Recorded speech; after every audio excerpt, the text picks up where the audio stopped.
እባብ ታውቃላችሁ? እባብ የሚናደፍ እባብ በችግርህ እየገባ በማጣትህ እየገባ ባለብህ መከራና ባለብህ ፈተና ውስጥ እየገባ ካለህበት ሃይማኖት ሊነጥቅ የሚፈልግ በዚህ ዘመን ያለ እባብ መናፍቅነት።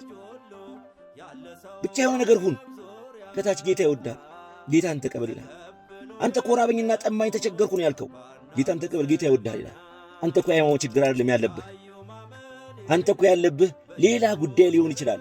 እሱ ግን የሚያየው አንተን ከሃይማኖት አውጥቶ እሱ ቋት ውስጥ ሊከት ነው የሚጥረው እንጂ ለአንተ ሊያዝንና ሊራራ ቅንጣት የምታክል ውስጡ የለም።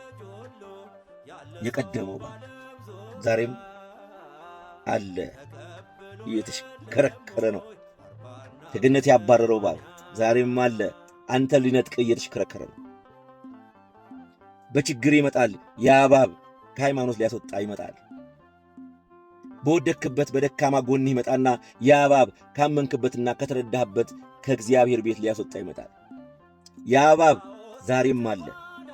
አንተ ብቻ የሆነ ነገር ይድረስብህ፣ ካመንክበት ከተረዳህበት ከምታምነው ክርስቶስ ሊለይህ ሐሳዩን ክርስቶስ እመን ብሎ ወደ አንተ ይመጣል። እነዚህ በዚህ ዘመን ያሉ መናፍቃኖች ናቸው። ተመልከቷቸው፣ በየፌስቡኩ ተመልከቷቸው፣ በየቲክቶኩ ተመልከቷቸው፣ በተለያየ ሶሻል ሚዲያ ጌታ ይወዳል፣ ጌታ ይወድሻል፣ ጌታን ተቀበል፣ ጌታን ተቀበል እያሉ በማይመለከታቸው አጀንዳው ሌላ የሚጽፉት እዚህ። እነዚህን እባቦች ልትነቁባቸውና መርዛቸው ልታስተፉ ይገባል። ባመናችሁበትና በተረዳችሁበት ነገር ላይ ጸንታችሁ ቆሙ። ዛሬ ወጀብ እንዲህ ሊያደርግ ይችላል፣ ይቆማል፣ እመኑኝ ይቆማል። እነሱ ግን ወጀብ እንዲህ በሚያደርጋችሁ ሰዓት ካመናችሁበት ክርስቶስ ሊለዩአችሁ ሐሰተኛውን ክርስቶስ ተቀበል ብሎ ወደ አንተ ይመጣል። ስለዚህ ጸንታችሁ ቆሙ።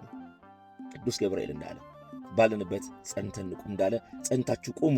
መከራውም ወጀቡም ማዕበሉም ጥፋቱም እልቂቱም ስድቡም ሁሉም ነገር ያልፋል፣ በእውነት ያልፋል። ስለዚህ ያመናችሁትን ጌታ እስከ መጨረሻ ታምናችሁ ቆዩ። እባብ መርዝ መርጨቱን አይተውም። በሚያባብል ቃል ግን አትሸወዱ።